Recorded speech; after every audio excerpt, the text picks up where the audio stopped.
Les amis, bonjour et bienvenue sur un nouvel épisode de Morocars. Et aujourd'hui, ça va être la car story. Reste, ça peut être intéressant. Je risque d'aimer cet épisode. C'est surtout l'épisode qui va parler d'un gars qui est complètement barge. Un gars peu connu, mais un gars intéressant quand même. Donc, la suite, après le générique. Allez, go. Tu sais, sur Morocars, on aime bien te parler de gens qui font l'événement. Donc, peut-être que ce sera le cas aujourd'hui. Peut-être qu'on va parler d'un gars qui fait l'événement. Je sais pas. Tu restes accroché et tu verras ce que tu en penses. Tu me diras ça à la fin. Allez, la suite. Comme je te le disais à côté de mon bordel là, c'est Car Story, donc aujourd'hui pas de méca. Donc on va aller dans un environnement un peu plus sympathique, ou du moins un peu moins salissant. Eh ouais, donc la suite, allez hop. Tu me connais, moi j'aime bien te parler de bagnole. Mais bon, en l'occurrence pas celle sur lesquelles je travaille aujourd'hui. Si je vais te raconter l'histoire d'un mec qui en fait des bagnoles. Oui, ça change un peu. Au lieu de me voir moi faire réparer des bagnoles, ou du moins réparer et faire... Oh putain, je perds mes mots là, je suis en jeûne complet là, ça y est, hypoglycémie. Bon, je te disais donc, au lieu de me voir faire des répas sur des voitures, je vais te parler d'un gars qui fait des voitures. Eh ouais.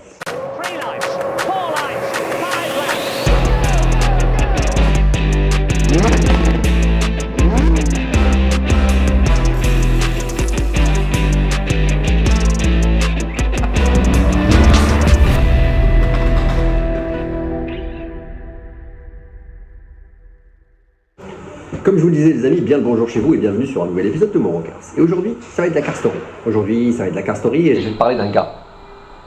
Et pas n'importe quel gars. Nous, tu connais, on aime bien te parler de gars qui font l'événement. C'est pas n'importe quel pecno, ni le premier venu, ni encore moins celui qui est là pour enfiler des perles. Donc, on aime te parler de gens qui font l'événement. Pas des pecnos. Il se peut que le cas échéant, je te parle d'un gars tout à fait normal, pas très connu, qui fait des voiturettes pas trop mal. Possible, pourquoi pas. Tu sais, qui a dit que le credo de Morocars c'était que de parler de gens qui font l'événement et des gens extraordinaires? Je sais pas, moi, j'ai pas prévu ça au début. Donc on va voir, est-ce qu'il est connu ou pas. Donc la suite, allez hop. Bon, je te disais, tu vois, un mec argentin dont la maman est instite et le papa est boulanger de père en fils depuis 3 générations. Si, tu vois, comment il s'appelle déjà? H quelque chose. Ah oui, Horace. Oh boss, Pardon, moi je sais. Tu dis quoi? Je te dis je sais. Tiens, Je sais mets-toi qui c'est, déjà le à gars. ton poste et ensuite on discute. Ouais, d'accord. Ça y est, j'y vais. Ah, ça va, j'y vais. J'arrive en tongue. Ok. Ouais, Bah, bon. c'est très bien. T'es en pyjama en plus. Ok. Il y en a qui se lèvent pour aller bosser, toi t'es en pyjama. Ok. Bah très bien, Ça qu'est-ce va, que ça je te va. dis, très bien. Je le referai plus. Oh boss, je sais. Vas-y pour voir, fais ta proposition.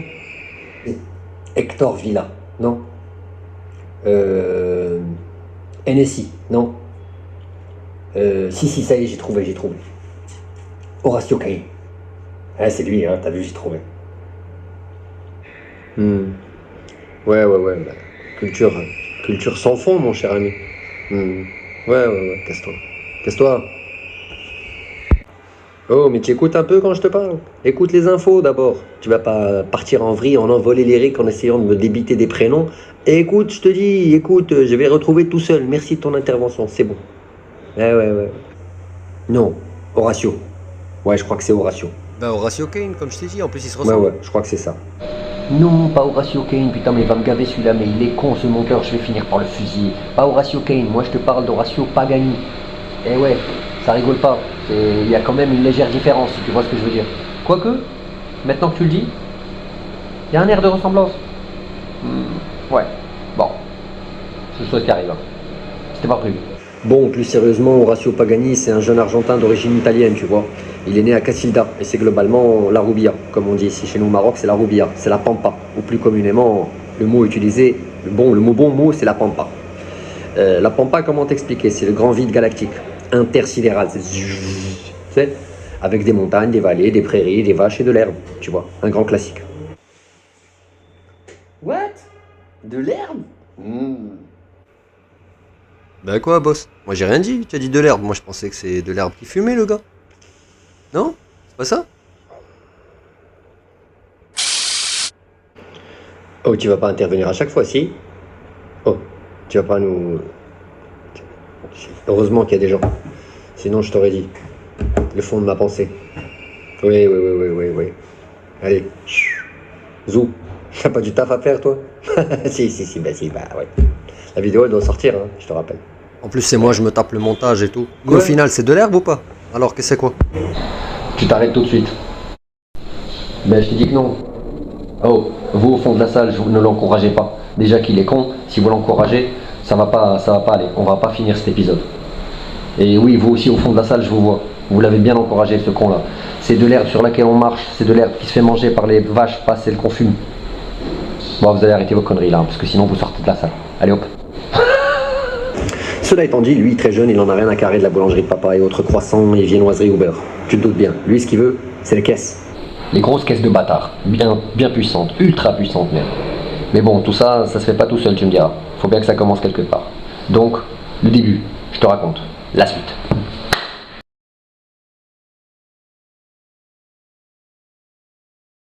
Cela étant dit, lui, très jeune, il en a rien à foutre ni de la viennoiserie, ni encore des croissants, ni des petits pains, ni au beurre, ni quoi que ce soit. Lui, ce qu'il veut, la boulangerie de papa, il en a rien à carrer. Et tout ce qui va avec. Lui, ce qu'il veut, c'est des grosses caisses. Des grosses caisses de bâtards, tu sais, des grosses caisses de bâtards ultra puissantes. Mais ça commence bien quelque part, tu me diras. Et il faut bien que je te raconte par où ça a commencé. Donc, je te raconte. Oui, donc pour être clair, lui à 11 ans, il fabrique son premier déplaçoir motorisé.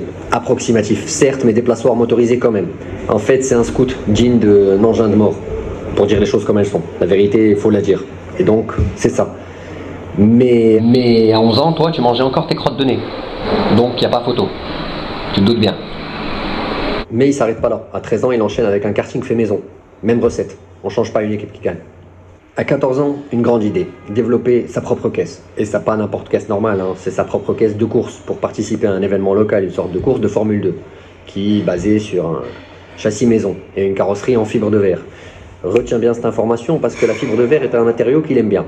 Et il a l'air de l'apprécier pour sa malléabilité. Retiens cette info, elle va nous servir dans la suite. Donc lui à 14 ans, voiture de course, style Formule 2, châssis fait maison et carrosserie en fibre. Toi, à 14 ans, tu joues encore aux billes. Au pire, tu joues à la toupie. C'est pas la même. Eh oui, j'avais oublié complètement de te dire. Il a fabriqué une Dauphine. Enfin, il a utilisé le châssis d'une Dauphine pour faire un buggy dessus. Et il y a eu même une version roadster. Ouais, ça j'avais oublié de te le dire. Je te le dis maintenant, comme ça on peut l'inclure dans la vidéo, tu vois.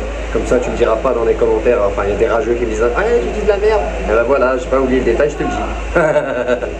Une carrosserie en fibre de verre. Retiens bien cette information parce que notre ami Pagani, il aime bien la fibre de verre. Il la trouve malléable et facile à utiliser à son usage. Donc, c'est une info qui va nous servir pour la suite. Retiens ce que je suis en train de te dire, ça va servir. Allez hop, la suite. Notre ami, tu te doutes bien, il fabrique son engin. Et là, il a un éclair de génie. Il y a une petite voix dans sa tête qui lui fait « Oh, préfet, on ne manquerait pas quelque chose, peut-être ?» Putain, si, un moteur. Bah ouais. Accessoirement, sans ça, tu vas nulle part. Donc il faut un moteur. Faut trouver un moteur. La suite. Donc, ni une ni deux, réflexe, décide de chercher un moteur. En toute désinvolture. Et bien sûr, décide de solliciter le représentant local de Renault. Tu te doutes bien la taille des burnasses. Des grosses burnasses. Le gars est tellement impressionné qu'il accepte de lui donner un moteur. Et en plus, de le sponsoriser toute une saison. Ouais. Tout ça au culot. En plus, notre ami n'est pas encore diplômé à l'époque. Hein?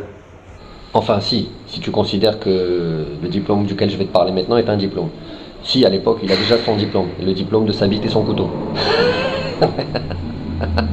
La vérité, pour être plus sérieux, pas vraiment. Puisque si on en vient à la réalité des choses, notre ami Pagani a fait des études. Et plus particulièrement, il a fait 2 ans à l'université de Plata, en conception industrielle, et ingénierie méca en 75 à l'université de Rosario.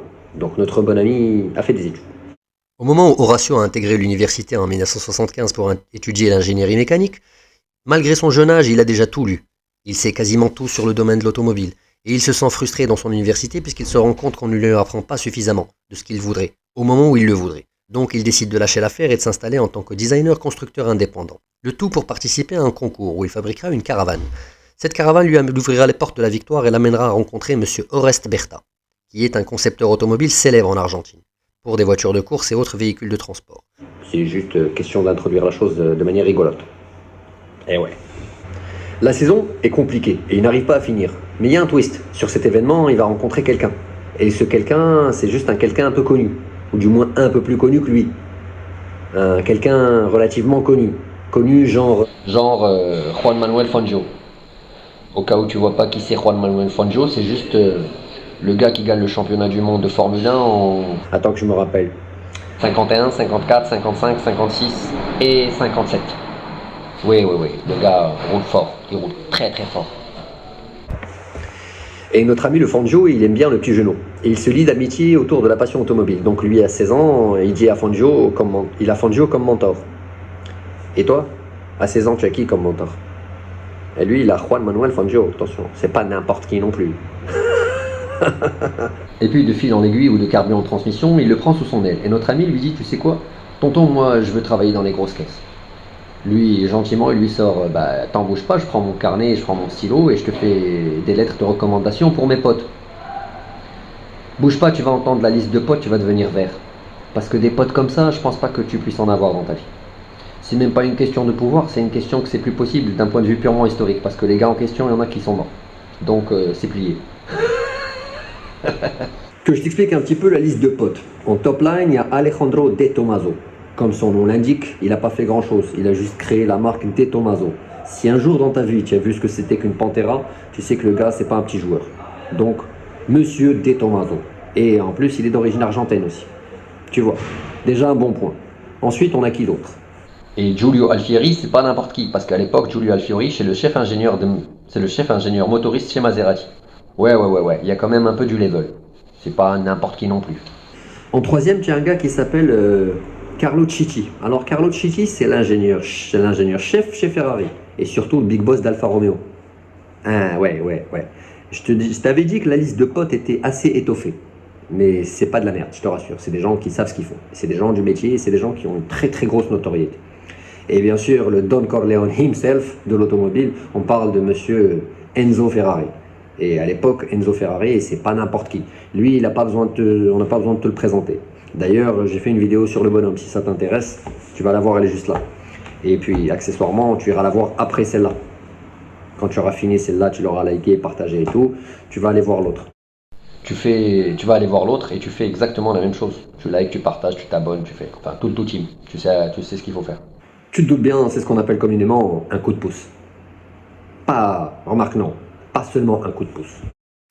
Pas seulement un coup de pouce. Un putain de coup de piston. Et le mot est bien choisi pour le secteur. Eh ouais.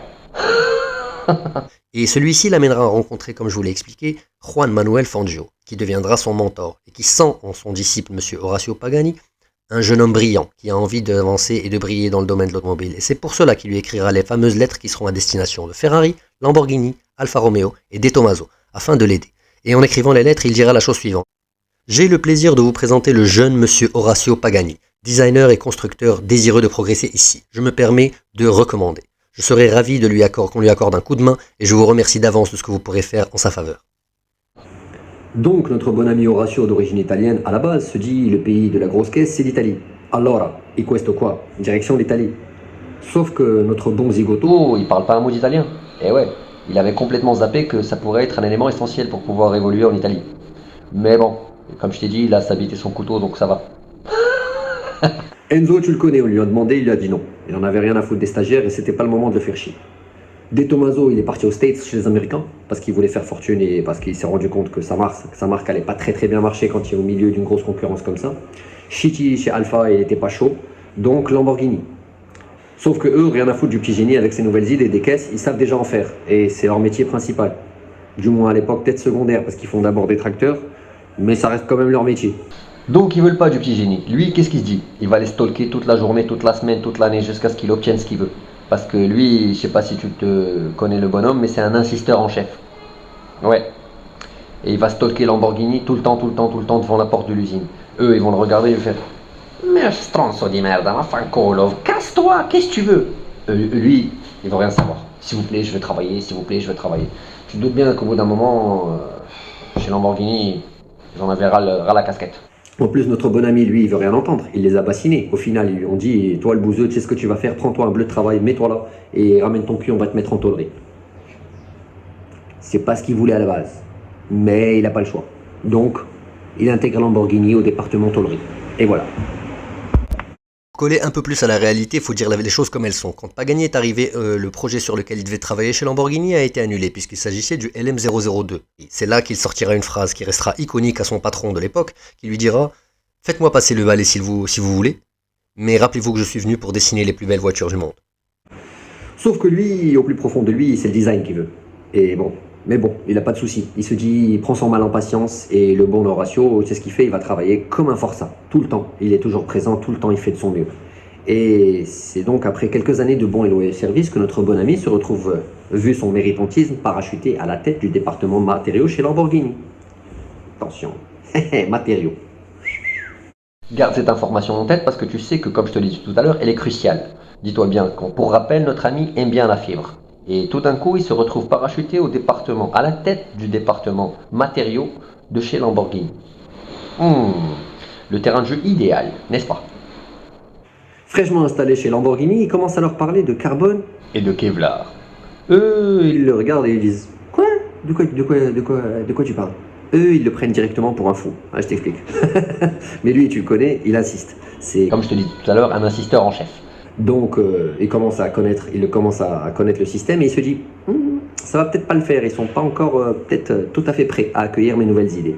Donc en loose day, Il rassemble une petite team discretos et il dit viens, on va travailler après les heures de travail. Pour quelle raison? Et des fois même les week-ends. Mais tu nous as toujours pas dit pour quelle raison. Bon, on va juste s'amuser à modifier une voiture de série pour montrer à la direction générale qu'on sait ce qu'on fait. et c'est là qu'il décide ni plus ni moins de s'accaparer une Countach de la ligne de production sur laquelle il va apporter de lourdes modifications. Mais quand je te dis Je te dis lourde modification, c'est-à-dire que la voiture, elle a quasiment plus rien à voir avec la voiture d'origine. Et de lourdes modifications avec des pièces en carbone et en Kevlar. Tu vois venir le truc, le plan. déjà cette caisse, elle est ouf. C'est l'espace. Mais plus légère de plusieurs centaines de kilos. Là, c'est la stratosphère. On n'est plus dans le même monde. C'est une bombe, littéralement une bombe. Moche, oui, mais une bombe quand même. Je sais, la Countach était particulière. Là, l'exécutif, il décide de l'écouter. Ils lui disent tu sais quoi? Qu'est-ce qu'il te faut, toi, le pecno? Qu'est-ce que tu veux? Automatiquement, lui, expert dans son domaine, il débite sa liste. Il débite sa liste comme s'il était chez le Père Noël. Il prend un carnet, un calepin et un stylo. Attends, excuse-moi. Ouf. Ah, celle-là, je vais pas la couper au montage. Hein. Ça, c'est la fatigue de l'estomac du jeune. Mon gars. Ah, waouh. Je te disais quoi? Oui. Je te disais, il va sortir son calepin pour dégainer sa liste de fournitures. Eh ouais.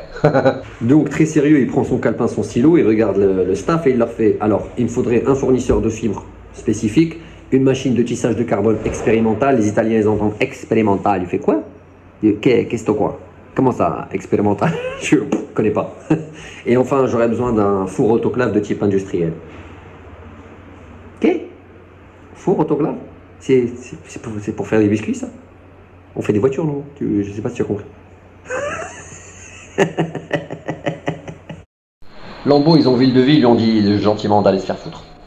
Oui, parce que. La vérité, quand ils ont réfléchi, ils étaient vannés. Ça faisait trop cher et ils n'avaient pas compris le potentiel de la chose. Le problème, c'est que notre ami, lui aussi, va se sentir vanné. Donc, la réponse de notre ami Horatio a été la suivante.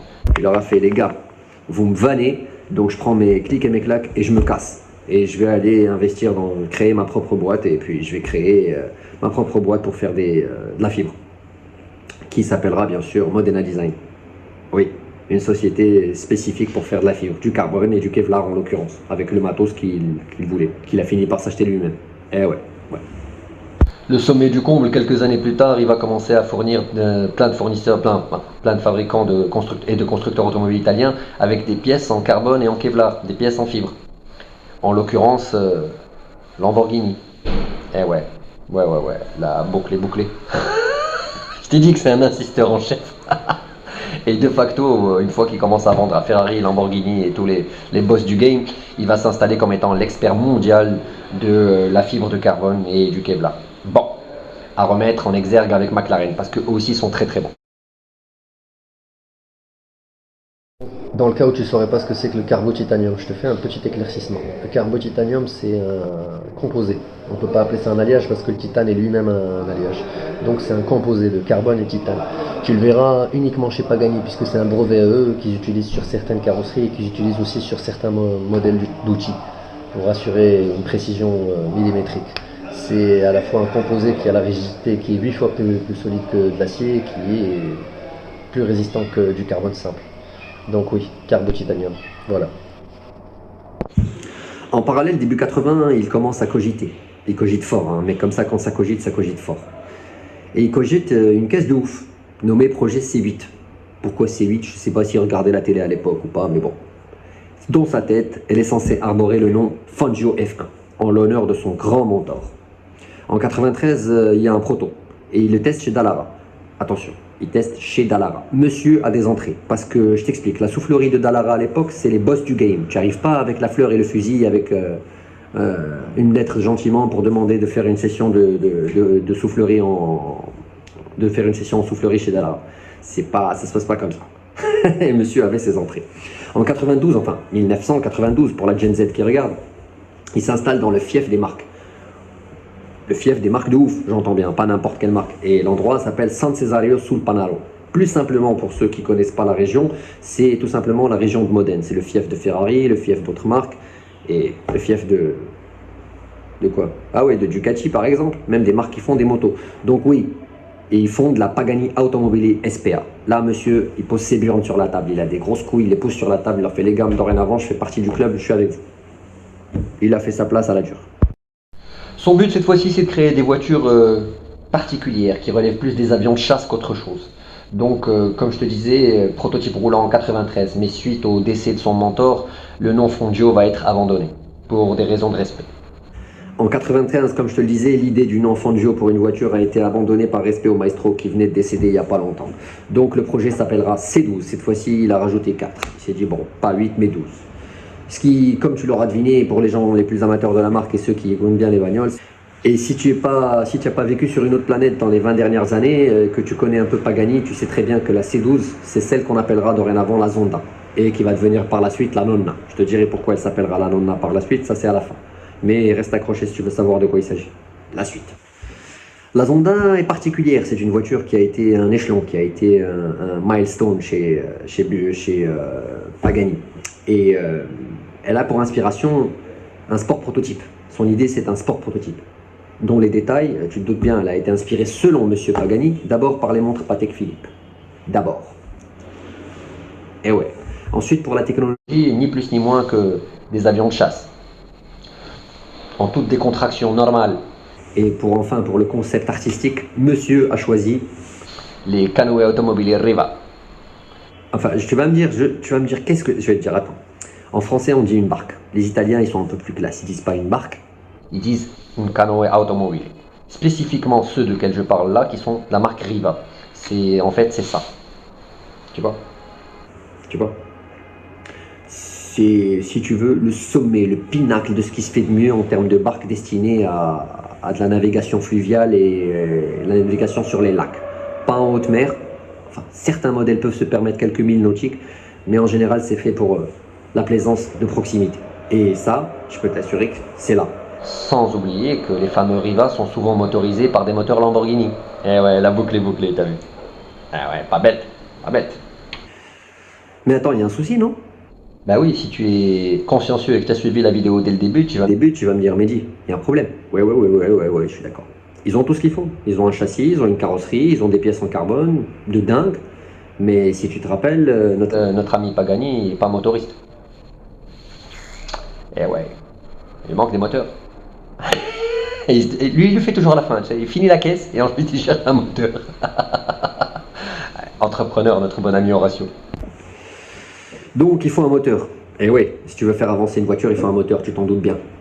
Et tu sais aussi qu'il n'y a pas de compagnie suffisamment développée qui vendent un moteur suffisamment puissant et qui sont assez fous pour te le vendre pour que tu viennes les faire chier et leur faire concurrence sur le même marché. Malinx le lynx. Ouf. Ouh là là là là, la vieille vanne de beauf. Si tu as mon âge, tu te rappelles ce que c'est que un lynx le lynx. Quoique ça doit encore exister ça, non? Si. Ah non, si. La pub là de... La référence de beauf. Cependant, tu vois, Horatio, lui, les refus, il en a rien à carrer. Les noms, il a l'habitude. Il part avec les noms dans sa poche. Son but, c'est de ramener des oui. Donc, il va insister comme d'habitude, notre insisteur en chef. Et au final, seuls les gros motoristes peuvent assurer une bonne puissance, ou du moins une puissance suffisante, une fiabilité et une disponibilité immédiate. Donc lui, tu connais, tu te rappelles de ce qu'il a fait avec Renault, grosse couille. Donc ni une ni deux, il va aller taper directement à la grande porte. Et la grande porte à l'époque, c'est Merco. Enfin, par respect par la marque, c'est Mercedes. Il va taper chez Mercedes. Normal. En toute décontraction. Tu vois, Pagani, ils connaissent pas. Et en fait, ils en ont rien à foutre. Parce que, je sais pas si tu te rappelles, mais Mercedes, les voitures, ils savent en faire. Pas besoin d'un petit génie qui arrive pour acheter des moteurs et les placer dans des voitures. Ça les intéresse absolument pas. Ils connaissent même pas le gars, tu vois. Ils savent pas qui il est. Lui, direct, por favor, j'aimerais un V12. Ah, V12, on sait faire, on en a plein, on va t'en donner. Et même s'ils ne le connaissent pas, tu te doutes bien, les Allemands, des fois, ils sont curieux. Et ils se disent, il y en a un qui regarde l'autre, il le fait. Ah, Helmut, on peut bien vendre quelques moteurs à Solatino, on va voir ce qu'il va bien faire. Fends-lui des F12, on va voir où c'est qu'il va les installer. Désolé pour mes potes allemands, mais il faut bien que je vous taquine un peu.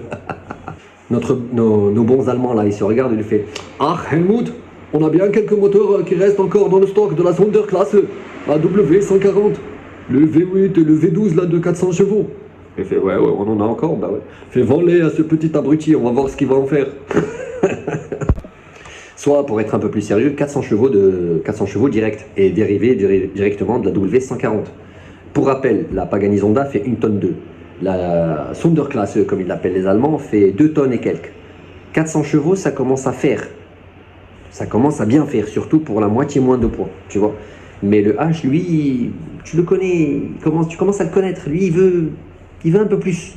Donc, une fois vendu quelques unités, il se dit, viens, on va faire un truc. Eh oui, il y a toujours un truc derrière un truc. Chez Merco, ils sont contents. Ils vendent des moteurs, en plus dans des petites caisses artisanales Hilux. C'est parfait pour l'image. C'est excellent. Ça ne peut être que à leur avantage. Ils sont tout à fait contents. Lui, il leur fait, les gars, on peut avoir un peu plus puissant. Fait, on t'a déjà donné 400 chevaux, ça ne te suffit pas. Fait, il y a moyen de moyenner avec AMG, même si à l'époque, les Allemands de chez AMG, c'est encore un peu pre-merge.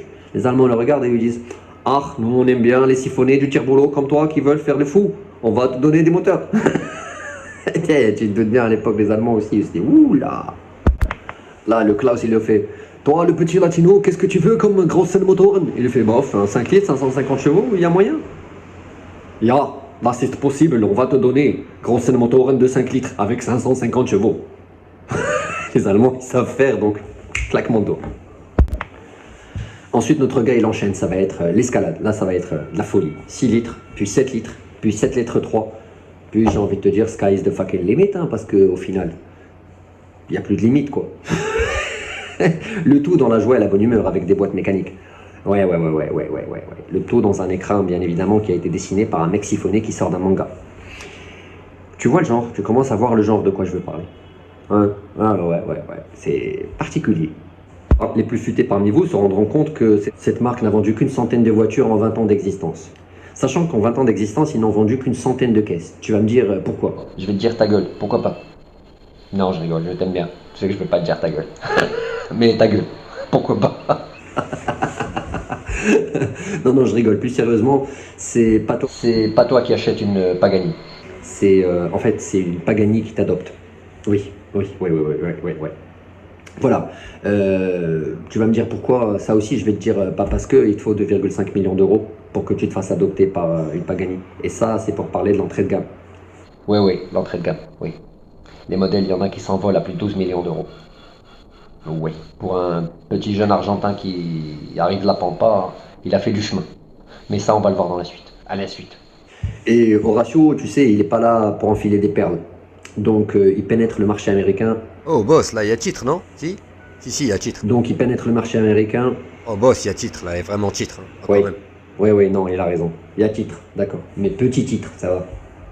On peut finir la vidéo tranquille? Lui, il rate rien, celui-là. Occupe-toi du montage et ne me casse pas le cul. Vas-y. Alors.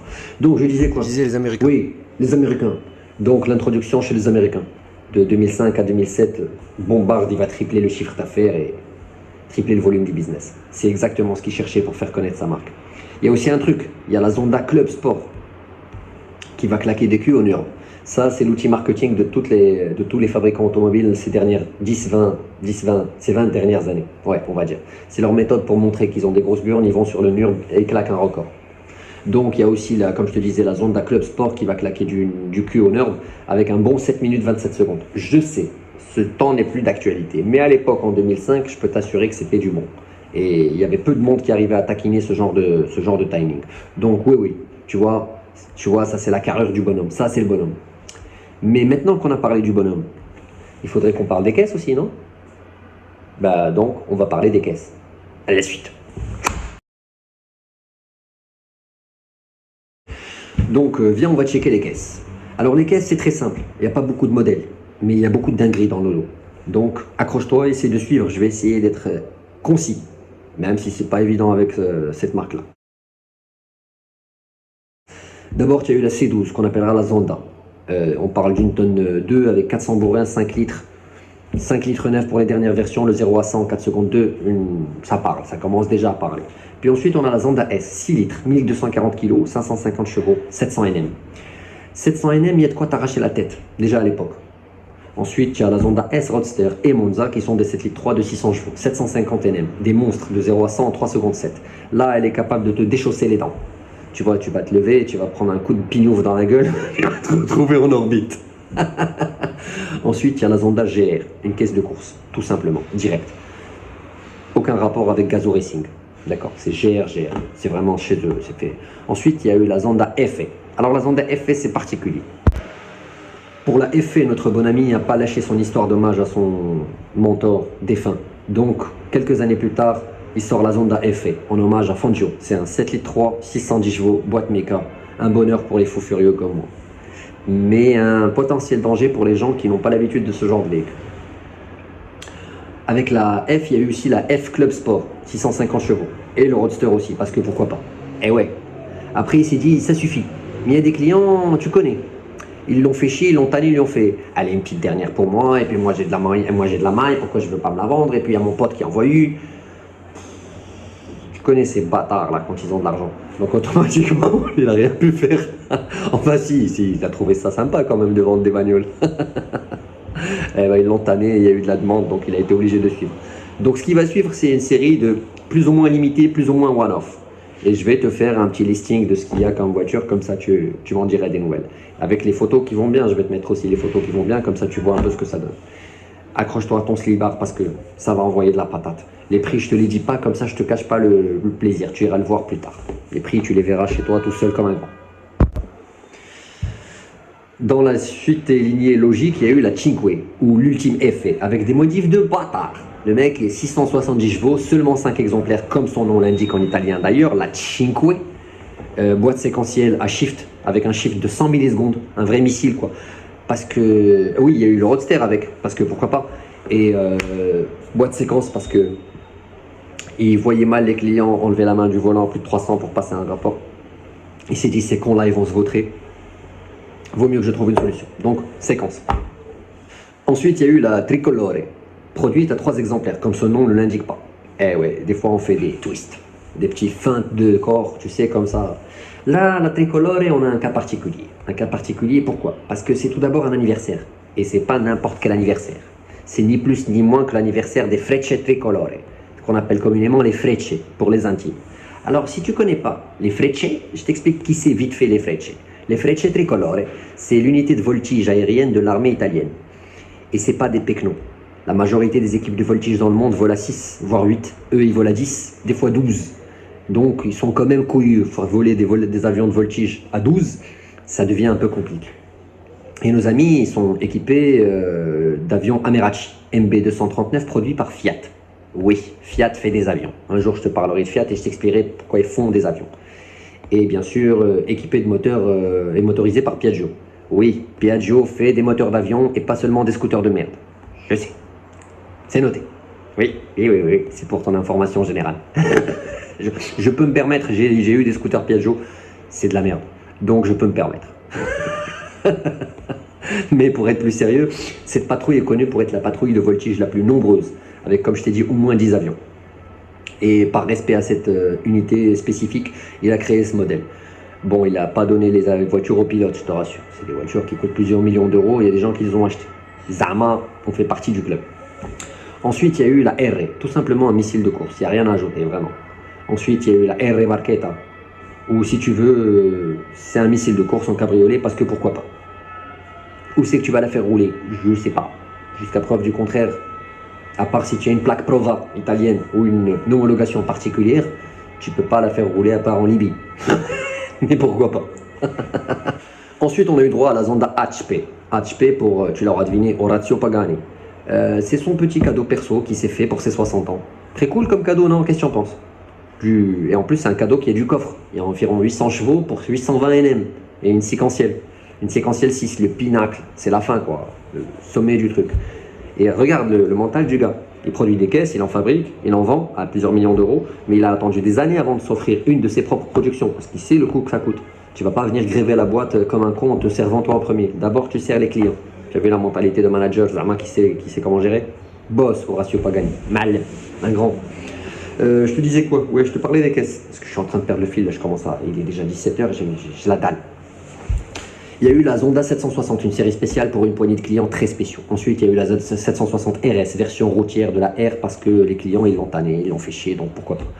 Et ensuite, il y a eu la bien connue et accidentée, puis réparée, celle qu'on appellera la 760 LH, en l'honneur d'un certain noble. Je sais pas si tu connais un mec pas trop connu, un mec qui fait du sport automobile, comment il s'appelle? Sir Lewis Hamilton, ça te dit quelque chose? Je crois que tu vois qui c'est. Donc oui, si lui il veut une Pagani, on lui fait une Pagani sur mesure, on est d'accord. Effectivement, elle est sur mesure avec ses coloris et tout le bordel, avec un carbone violet, tout. Bombe atomique. Là, je te fais une petite mitrailleuse des autres modèles qu'il y a eu ensuite, en t'évoquant quelques petits détails rapidement, comme ça on passe, parce qu'il y a encore des choses à dire. Il y a eu la 760 KAQ, pour un client de Dubaï. Je ne sais pas qui c'est, je ne me suis pas renseigné. Tu verras sur Internet. Il y a eu la 760 RSJX. RSJX, ouais, c'est ça. RSJX, devenue la Viola. Parce que une voiture, quand elle change de propriétaire, elle peut changer de nom. C'est tout un truc, je t'expliquerai ça peut-être à un moment, si on a le temps d'en parler. Ou si je me rappelle, je te dirai ça. Il y a eu la PS, pour monsieur Peter Sawyer. Tu vois, quand tu as des initiales sur ta caisse, c'est que tu pèses dans le game. Ouais, en général, tu... Grosse couille. Il y a eu la Zonda Absolute, pour un riche hongkongais. Il est riche, il est hongkongais, mais on ne sait pas qui c'est. Tu peux, si tu trouves sur Internet, tu cherches, tu vas trouver. Il y a eu la Zonda HH, pour monsieur, comment il s'appelle? Eimer Hanson, un programmeur informatique. Comme quoi l'informatique ça paye. Eh ouais. Bon, je suis sûr qu'il n'est pas que programmeur, ça doit être un gars qui bosse dans les jeux vidéo, un truc comme ça, parce que il y a de la maille. Et ensuite, il y a eu la Uno pour le cheikh Al Thani du Qatar. Ouais. La Uno pour le cheikh Al Thani du Qatar. Bah, c'est le cheikh, la Uno. Normal. Je ne sais pas si elle a été décorée avec les couleurs du jeu Uno. Ça aurait été un peu kitsch, mais pourquoi pas? Je sais pas, la vérité, j'ai pas vu la caisse. Ensuite, il y a eu une petite liste sympathique. Il y a eu la LM, la Kiryu, très joli nom d'ailleurs. Il y a eu la VR, la JC, la Zozo. Ah ouais. Quand il y a une caisse comme ça, en général, il y a un Zozo. Donc oui, la Zozo, pourquoi pas la Zozo. Ensuite, on a eu la AG. Celle-là, je pense qu'elle allait vers un client allemand parce que AG. Après, je peux me tromper. Il y a eu la Buy Milestone. Celui-là, c'est quelqu'un qui a capté l'idée d'Horacio Pagani. Il s'est dit, une Pagani, c'est un milestone. Viens, je me le note sur la caisse. Il y a eu la MD, la Oliver, la Fantasma. Oh là là. Et regarde-moi le nom. Écoute. La Fantasma.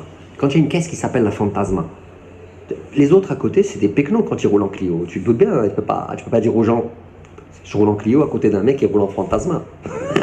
C'est pas possible. Ensuite, il y a eu la Diamante Verde. Tu vas me dire, oui, pourquoi est-ce qu'ils l'ont pas appelé Ruby? Non, pardon, pourquoi est-ce qu'ils l'ont pas appelé Émeraude? Ben, je sais pas. Parce que Pagani préférait Diamante Verde et parce que le diamant vert, je crois que c'est différent d'une émeraude. Ouais. C'est un gemme différent. Eh ouais. Donc, la Diamante Verde. Ensuite, il y a eu la Aether. Je sais pas ce que ça veut dire. Mais en tout cas, la Aether. Ensuite, il y a eu la Riviera. La Riviera, ça doit être... Bon, c'est très joli. Je te mettrai les photos à côté, comme ça tu vois. Ensuite, il y a eu la Saphir. Tiens, regarde là, il a choisi la bonne couleur, le bon gemme. Et le bon nom pour le bon gemme. Saphir, Pierre bleu, tu vois. Ensuite, il y a eu la Danubio. Si tu connais pas, le Danube, c'est un fleuve, donc la voiture doit sûrement faire fleuve. Non, putain, ça y est, je suis fatigué. La voiture doit sûrement faire référence au fleuve. Ensuite, on a eu quoi? Attends, je regarde ma liste en même temps que toi, comme ça je me perds pas. Ensuite, il y a eu la Venti. La Venti, pas mal. Ensuite, il y a eu la Zune. Zune, ça doit être pour un client asiatique. Ensuite, il y a eu la AY, qu'on appelle la AI. Je sais pas si quand elle passe à côté de toi, ça te fait AI, ou quand tu mets de l'essence, ça fait AI, mais il doit y avoir un truc comme ça. Par contre, ce qui est sûr, c'est qu'au moment de payer, c'est sûr que ça a dû faire AI. Parce que la facture, elle a dû être salée, mon gars. Mais bon, C'est Pagani. Quand tu achètes une Pagani, tu sais pourquoi tu payes. Eh ouais, c'est normal. Ensuite, il y a eu la attaque. Tu la sors pour attaquer tes compatriotes, pour faire chier ton monde. Ensuite, il y a eu la Revo, Barchetta. Revoluzioni, Barchetta. Bon, un cabriolet révolutionnaire. C'est encore un monstre qu'il a sorti de son imaginaire torturé. Et enfin, la toute dernière qu'il a appelée la Arrivederci. Si tu ne sais pas ce que veut dire Arrivederci en italien, ça veut tout simplement dire au revoir.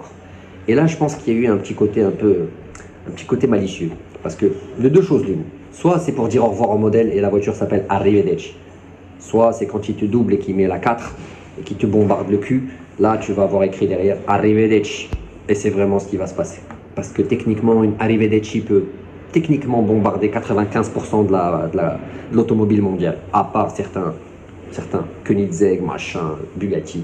Mais tout ce qu'il y a derrière, Arrivederci.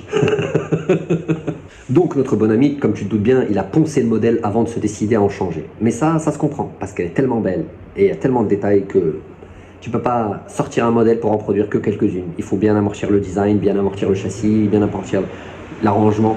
Donc oui, il en a sorti plein, avec plein de détails différents. D'abord le nom dérivé d'un vent argentin, à l'image des taureaux italiens comme le font Lamborghini, mais lui il a choisi des vents argentins. Oui, ça se tient. Donc Zonda veut dire, c'est le nom d'un vent argentin. Puis enfin, notre bon ami Horacio se décide à créer la remplaçante, la Huayra. C'est encore un nom argentin. Et oui, effectivement, et ça se prononce Huayra. Puis, comme je te disais, il se décide à créer la remplaçante, qu'on appellera la Huayra. Oui, la Huayra, ça se prononce Huayra. Oh boss, Quoi? tu dis un vent, c'est un P? Un P argentin, c'est ça? Oui. C'est pas possible. C'est pas un P. Quand je dis vent, c'est un vent. C'est pas le vent qui sort de tes intestins. C'est le vent, un vrai vent, qui s'appelle Huayra, un vent dans l'Argentine qui traverse la Pampa. Et on appelle ça le Huayra. C'est pas un vent qui sort de tes intestins, mais il est con lui. On m'a dit prends un monteur, putain je suis tombé sur le pire des monteurs. Vas-y, casse-toi, casse-toi. Casse-toi sinon je te mets une baston, allez, casse-toi. Casse-toi. Oh là là. Prends un monteur, putain, j'étais mieux tout seul. Mais ouais. Pour corriger ce que notre bon abruti a dit, mais sauf que lui il passe bien à la caméra donc je le laisse parler. Pour corriger ce que notre bon abruti a dit, Huayra c'est pas le nom d'un vent, c'est le nom du dieu du vent en Quechua. Et c'est la langue qui est parlée dans la cordillère des Andes. Et en Quechua, Huayra veut dire le dieu des vents. Donc c'est pas seulement un vent quelconque. L'autre là il dit des conneries. Le monteur doit intervenir pour rappeler les choses, souligner les vraies vérités, tracer les trucs, corriger au stylo rouge. Donc, le monteur. Ouais. Oui, je te rassure, dans la vidéo, tous les monteurs que tu entendras se faire insulter sont des personnages fictifs. Bah oui. Je vais pas prendre de risque de parler mal aux gens. C'est moi le monteur. Donc, correction du monteur. Hein, la magie du montage. Allez, à la suite. Donc, pour en revenir un peu plus sérieusement à la Huayra, c'est une folie pure de design, de technologie, made to measure à la guise et à l'envie des clients, et surtout à la guise et à l'envie d'Horacio lui-même, et ensuite des clients, parce que c'est d'abord sa caisse. Alors que je t'explique, la Huayra, c'est une beauté. Et c'est... Enfin, tu vas voir les photos à côté de moi, tu vas comprendre. La Huayra, c'est une beauté, et ce qu'elle a de particulier, c'est son aérodynamique. Alors, l'aérodynamique, c'est particulier, effectivement. C'est une aérodynamique du futur, puisqu'elle a 4 ailerons aux 4 coins de la voiture. Et ces ailerons sont des ailerons indépendants, comme tu vas le voir dans l'image d'animation à côté de moi, qui sont censés venir plaquer la voiture. C'est-à-dire que quand la voiture tourne à gauche, les ailerons vont se lever d'un côté pour avoir l'effet inverse de ce qu'on appelle la prise de roulis. Tu vois, quand une voiture va tourner à droite, elle va s'incliner vers la droite, parce qu'elle va tourner à gauche, elle va s'incliner vers la droite. Et inversement, parce que ce qu'on appelle le transfert de masse. Eux, avec ce système d'ailerons, ils veulent utiliser les ailerons comme les ailerons des avions pour plaquer la voiture. C'est-à-dire que quand elle tournera à gauche, elle va se pencher à gauche. Oui, c'est un super système. Sauf que le système n'est pas très fiable. Et il ne marche pas toujours. Sur une voiture à quelques millions d'euros, ça a été un petit point de gêne chez certains clients. Mais bon, entre-temps, ils ont bien bossé dessus, ils ont réamélioré le système. Et là, il y a quand même certaines voitures qui posent encore problème, mais ça marche. Bien sûr, ça sera un système qu'ils vont zapper sur les prochaines parce qu'ils savent très bien que c'est un peu compliqué. L'aéroactif, ça a toujours été un problème. Il va bien sûr poncer le modèle lui aussi, hein, parce que ça marche. Tu te doutes bien, il va pas y aller avec le dos de la cuillère. Donc automatiquement, il va y avoir la Huayra BC pour Barchetta. Il va y avoir le Roadster BC, l'AR et enfin la One-Off. Ce qu'on appelle les One-Off Style ou ce qu'on appellera communément les séries limitées comme les fameuses Bugatti, la Bugatti 110 ou la Bugatti qu'on appelle qu'ils aiment bien appeler en français avec un accent anglais la voiture noire, alors que ça s'appelle la voiture noire. Mais bon, c'est la voiture noire. Et là, bon, la concernée, c'est la Pagani Huayra Codalunga. Codalunga, je te montre la Codalunga. Très, très belle voiture. La Codalunga est une très très belle voiture avec un coup de crayon particulièrement étoffé, même un peu chargé, mais étoffé quand même. Puis encore quelques exemplaires pour la Imola, qui est une Huayra super énervée, comme tu vas le constater là, et qui passera, puis il passera ce qu'on appelle communément, enfin, ce qu'on appelle communément, non pas communément, ce qu'on appelle dans le monde des amateurs d'automobile, on appelle la Joconde. Mais une Joconde très très très très chère, mais très belle, très très belle. C'est la Pagani Utopia. Regarde-moi ça. Déjà le nom, Utopia. On parle d'une voiture qui est sortie de l'esprit torturé d'un mec qui à la base a cru que dans sa tête c'était une utopie. Pour qu'un mec torturé comme lui se dise que ça, non, c'est trop, c'est utopique, tu vois le level. Et finalement, regarde-moi l'Utopia, comment elle est belle. Tu vois, on rigole plus, on n'est plus sur le même mix, tu vois. Bon, les amis, je vous prends quelques minutes pour vous parler de l'Utopia. Et aussi pour montrer au patron que je suis pas aussi teubé qu'il le croit et que je peux parler aussi bien que lui. Ici, je vous parle de la Utopia. On ne parle plus de vent. Mais par contre, c'est un missile, un monstre nettement plus énervé.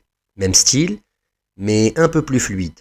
L'aéroactive, les extracteurs, les flaps, tous les éléments aéros sont intégrés à la carrosserie pour harmoniser la silhouette. Les nouveaux feux avant sont jumelés et vitrés pour abaisser le QX. Bas de caisse creusée pour améliorer le flux d'air. À l'arrière, une forme ovale qui intègre en son centre les 4 pots, disposés en carré et cerclés pour reprendre le fameux logo de Pagani. La signature stylistique est unique et clivante, et malgré plusieurs décennies et modèles, on voit parfaitement la parenté stylistique. Avec ses optiques vues de face, qui inspirent la fluidité, et qui sont cohérents avec une voiture qui a été dessinée et designée par l'érosion du vent, de côté on peut remarquer ce qu'on appelle le cap forward, ou plus communément cabine avancée, typique des voitures de course d'endurance. Ça colle avec l'esprit de la marque. Les ouvrants, en coquille de crustacés, ou ce qu'on appelle communément en anglais clamshell, typique des supercars et autres hypercars. À l'arrière, les pots sont la quintessence de ce design, affirmé, proéminent, visible et cerclé, qui apparaît sur tous les modèles, sauf la PS qui est une one-off, car le client voulait des sorties horizontales. Mais cela n'empêche pas qu'elle soit aussi cerclée par le cerclage ovoïde qui reprend le logo de la marque. Et bien évidemment, l'intérieur est à l'image de l'extérieur, unique, atypique et d'une extrême qualité, léché. On dirait le mécanisme d'une montre suisse squelettée. Le style est futuriste, forme steampunk. Tous les leviers, boutons et autres appendices sont sculptés minutieusement dans le titane, l'alu brossé et autres matériaux nobles tels que le cuir. Et pour ceux qui ne connaissent pas ce que c'est que le style steampunk, je vous explique rapidement. Le style steampunk est un style rétro-futuriste de type victorien, qui a pour but d'imaginer un futur où il n'y aurait que des engins mécaniques, pas d'électronique et pas de digital, et où nous aurions toute la technologie que nous avons aujourd'hui, mais avec de l'hydraulique, du mécanique et des trucs quasi archaïques. Mais sympathique, ce qui a beaucoup de style et beaucoup de charme. Vous pouvez voir ce style dans différents films et différents dessins animés, ce qui a son petit côté sympathique. Et bien évidemment, le carbone et le Kevlar. Pagani, c'est une expérience détaillée, voire trop. Tout est fait à la mesure du désir du client. Mais pour acheter, il faut passer un entretien avec le boss. Car avec un délai de plusieurs années, avant livraison, Horacio veut garder le contrôle total et rigoureux sur la qualité et l'authenticité des produits.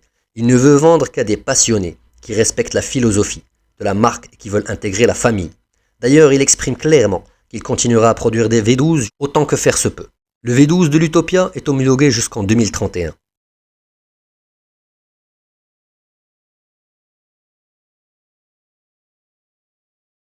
En résumé, acheter une Pagani, c'est un engagement dans le respect de l'art automobile. Un cheminement depuis la réservation, l'acompte, la personnalisation et enfin la livraison pour le must du must.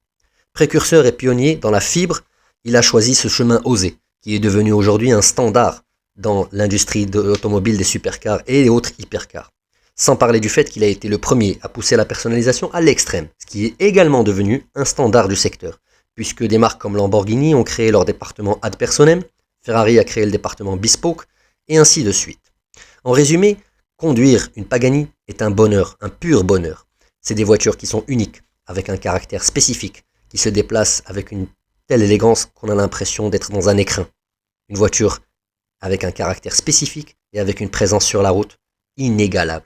Et là, je vous partage une petite phrase de Pagani. Personne n'est intéressé par les hybrides. J'ai des hybrides dans ma collection personnelle comme une Porsche 918, mais quand je veux sortir ma Porsche, je prends une 911R ou une Carrera GT. Si vous posez la question à mes clients, ils vous diront que l'hybridation est extraordinaire parce qu'elle allie tous les problèmes d'une voiture électrique, tous les désavantages d'une voiture thermique, avec des coûts de développement et d'entretien bien plus élevés. Le V12 d'une autre Utopia répond aux normes d'homologation jusqu'en 2031. Donc je peux vous dire que jusqu'à cette date au moins, nous fabriquerons des V12.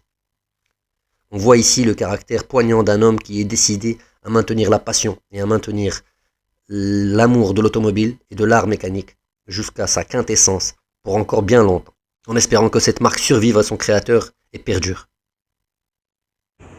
Et là on passe un cap. Oui. 864 chevaux, turbalisé à mort et automatique au corps défendant d'Horacio parce que pas le choix. Oui, l'automatique oblige. Si tu veux pas que les clients se foutent en l'air avec la voiture en boîte méca, t'as intérêt, hein, parce que pratiquement 1000 chevaux en boîte méca.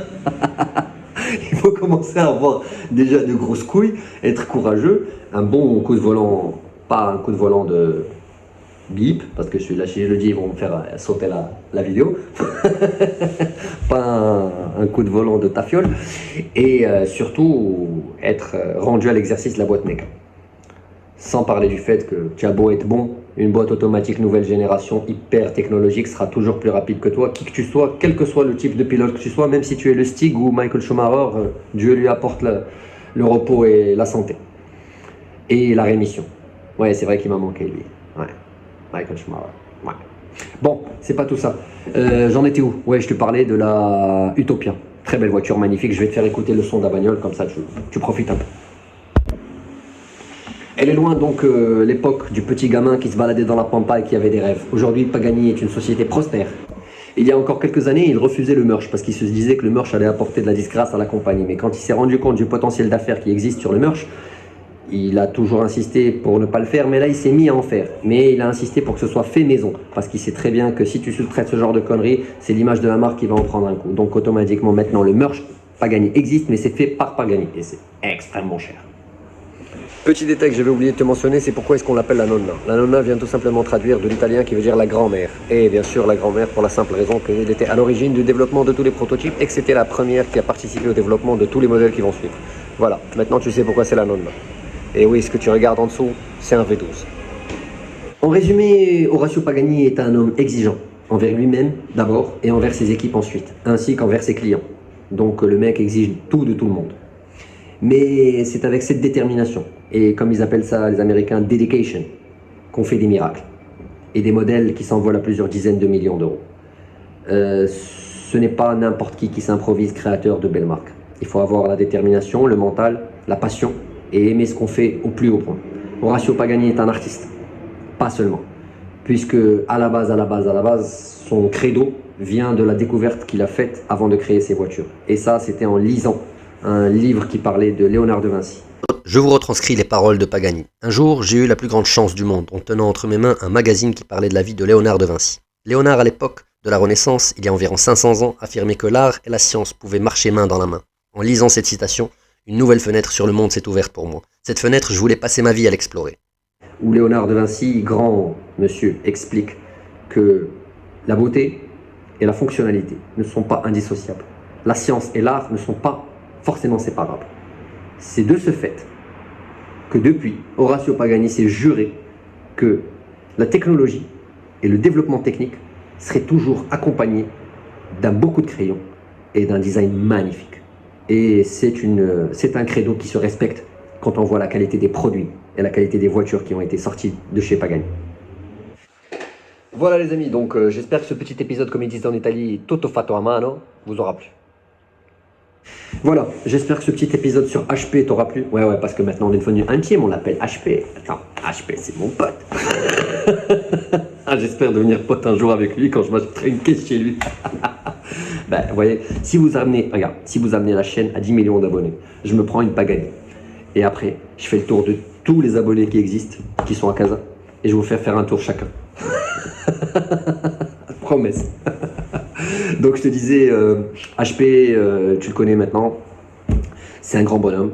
Et puis voilà, j'espère que ce petit épisode t'aura plu.